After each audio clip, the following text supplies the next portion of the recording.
My name is Numan Shah. I'm a consultant orthopedic surgeon, primarily specializing in hip and knee surgery. I also do, as part of the NHS work in trauma, and also look after people who've had certain sporting injuries as well.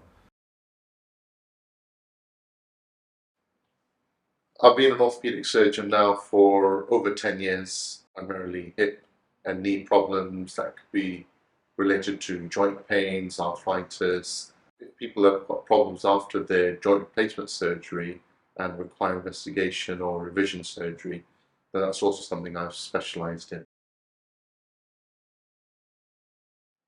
I studied in this great city of ours, which is Manchester. Went to University of Manchester and medical school here. One thing I will mention about the university is that one of the first universities that implemented problem-based learning, and that was found over time. It allowed the students that were coming out of that program to have not only the technical or the knowledge skills that are required that go with being a doctor, but also an impressive bedside manner, which was commented on in some literature pieces as well. I'm really grateful for the education I received there, and I found it a great foundation to build upon.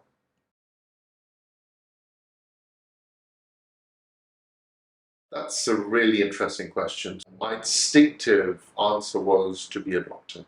I didn't say surgeon or physician or anything, it was to be a doctor, because I felt that was the avenue that I needed to go down, and then wherever I would go and wherever that journey would take me, I would happily go down that road.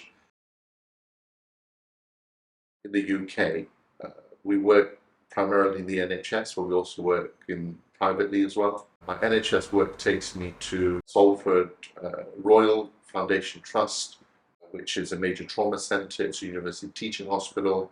I obviously practice orthopaedics there. I practice trauma surgery there.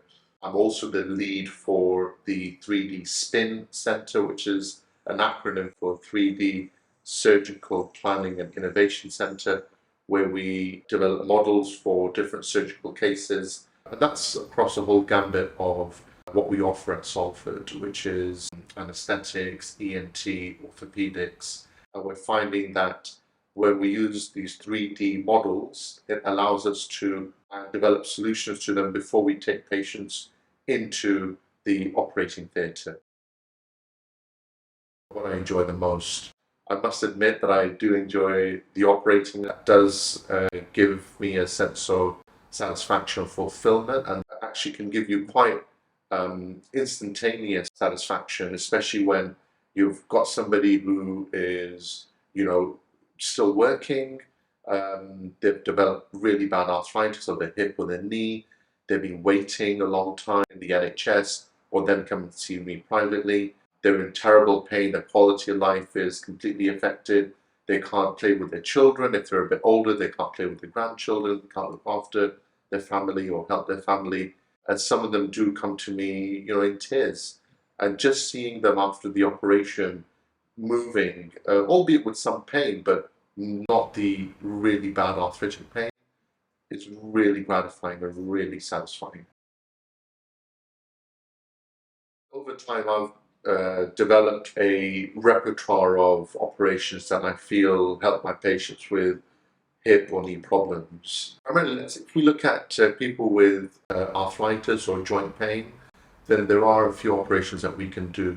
Primarily, that would involve injection therapies, which are procedures, total hip replacements or total knee replacements.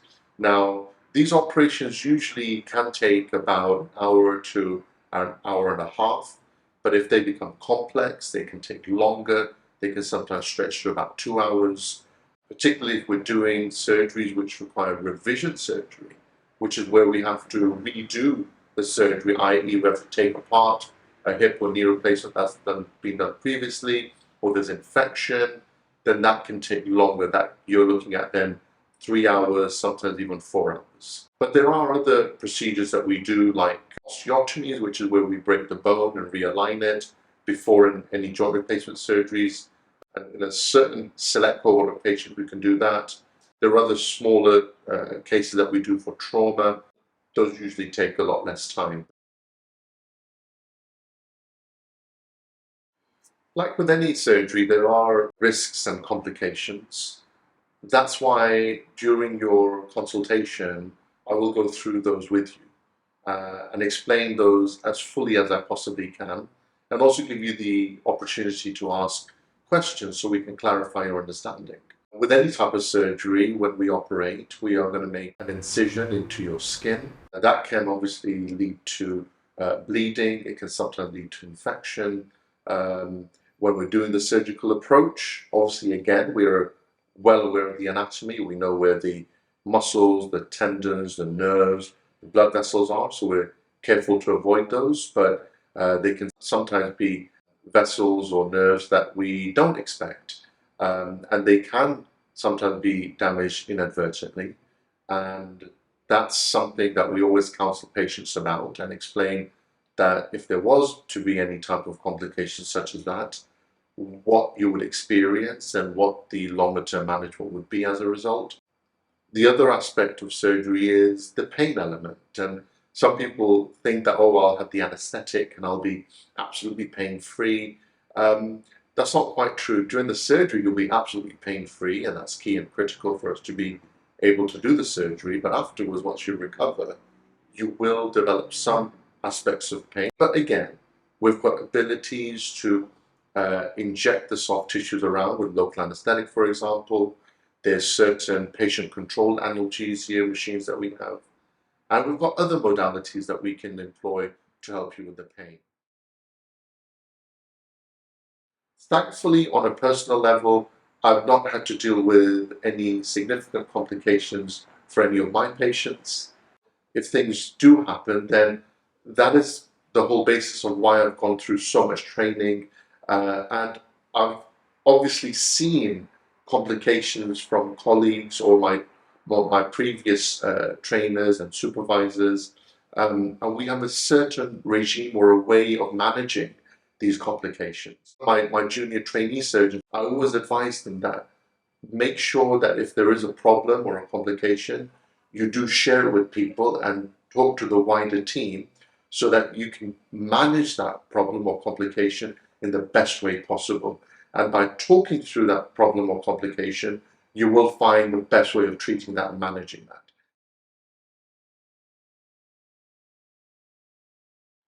Now, in my practice, I deal with various patients who come to me. Some are extremely fit athletes, marathon runners, and then I deal with other patients who may be wheelchair bound with multiple comorbidities such as diabetes, high blood pressure, asthma, lung problems, COPD, and also people who may be of a high BMI, which may be causing obesity.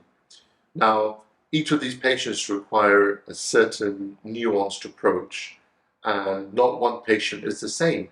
One patient may have diabetes, but they may not be obese or have a high BMI, whereas another person could be the direct opposite. You cannot manage those two patients the same way. So that is why I adopt a team approach.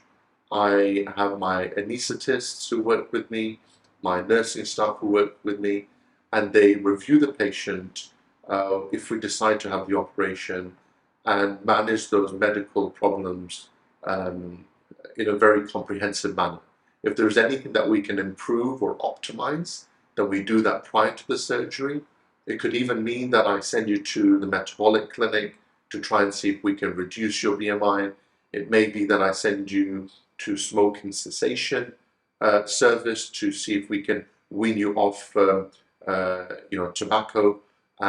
It may also mean that I send you to the physiotherapist to improve the tone of your muscles, to strengthen up your muscles and your muscle groups so that particularly once we do the joint replacement surgery, you're able to do the rehabilitation and withstand the surgery as well.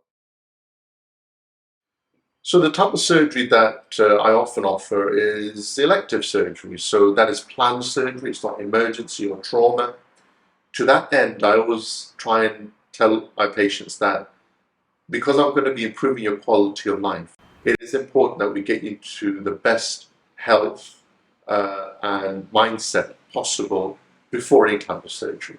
So that could mean that we optimize your medical condition. For example, your blood pressure, if it's running a little bit high, we can speak to your GP or speak to a medical physician and see if we can bring that down for you. If you're diabetic, we make sure that your sugar control is within the normal limits. If we need to tweak some of your medication, we do that. If we're finding that your weight could be an issue, then that's again something we can send you to the weight metabolic clinic, or if that's something patients want to do on their own, try and lose their weight, and that's something that we discuss. Again, if there's anything like smoking cessation that they feel they would like to do, then that's something I can signpost them to. It is important, for example, things like smoking, we try and reduce certainly before surgery, because we know that it affects your ability to recover after an anesthetic, and it can also affect how your wound heals and what outcomes you have after your surgery as well. So there are certain things that I do always advise my patients about, and then of course everybody's an individual. It is up to them to take that advice and take that on board. I completely appreciate that. It's a very difficult situation to be in, and on the one hand you have excruciating joint pain for which you require surgery, and on the one hand you have your surgeon explaining to you the problems with let's say smoking tobacco. And I'm not very preachy in my clinics. My aim is not to see my patients and stop them cold turkey when it comes to these type of things. I'm a shared decision maker. I discuss with my patients and really find out their background and see, is there something that we can do about this? My job is to give you the facts, and at the end of the day it is up to the patient to take those facts on board and do what they feel is most appropriate. But if you can get through that window of those few weeks of feeling a little bit terrible, I guarantee you in the longer term, during your surgery and after your surgery, you'll feel so much better for it. A lot of my patients after surgery will require physiotherapy input, and that's our standard way of managing these types of patients after joint replacement surgery. The physiotherapists are experts in what they do. They help the patients to recover with their mobility, simply standard day-to-day things such as simply getting and sitting up out of bed and getting out of bed, they help you with. And they will help you with how to use crutches preoperatively, so before the day of your surgery, but then they'll also see you on the day of your surgery, before you have the surgery, to give you advice and remind you about the things that you need to do when it comes to using your crutches safely, and also how to mobilize yourself with the crutches.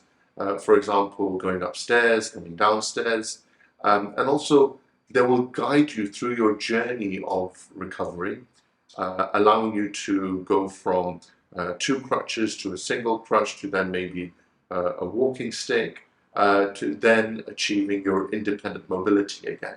Some of my patients do find if they haven't got much reserve or as much muscle tone, then they may start using a Zimmer frame to start off with, then they graduate to crutches, etc. But it would be my physiotherapist who would work with them before the surgery date, and also on the day of surgery and afterwards, throughout their whole journey, giving them advice of how to use these appliances safely.